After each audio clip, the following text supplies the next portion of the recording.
خواب کے اندر کسی کو قتل کرنا بظاہر تو یہ پریشانی والا خواب ہے، لیکن قتل یہ ایک بڑی رکاوٹ کے ختم ہونے کی طرف اشارہ ہے۔ یعنی آپ کے راستے میں کوئی رکاوٹ ہے اور اس کے لیے آپ کو بڑی ہمت چاہیے اور اس کے لیے آپ کو بڑی کوشش اور طاقت درکار ہو، تو آپ کی وہ رکاوٹ انشاءاللہ ختم ہونے کی طرف اشارہ ہے۔ کیونکہ جو قتل ہے نا، یہ بڑے دل گردوں والوں کا کام ہوتا ہے، ہر بندہ قتل بھی نہیں کرتا، یہ ویسے تو گناہ کا کام ہے، لیکن سوچتا ہے نا بندہ اس کے انجام، یعنی غصے کی وجہ سے یہ معاملہ تو ہو گیا، لیکن اس کا انجام کیا ہے؟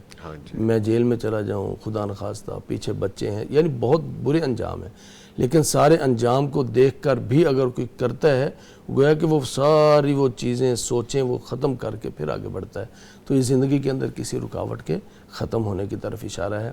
نمبر 2، حضرت موسیٰ علیہ السلام کے بارے میں اللہ نے فرمایا وَقَتَلْتَ نَفْسًا فَنَجَّيْنَاكَ مِنَ الْغَمِّ، اے موسیٰ تو یاد کر اس وقت کو جب تو نے کسی کو قتل کیا تھا، پھر ہم نے تجھے غم سے نجات دے دی تھی۔ گویا کہ جو قتل ہے نا، قتل کے بعد قرآن نے کہا ہے کہ وہ نجات کا ایک مرحلہ شروع ہوا تھا حضرت موسیٰ علیہ السلام کے لیے، تو رکاوٹ ختم ہوگی تو اس کے بعد نجات اور کامیابی کا مرحلہ شروع ہوگا۔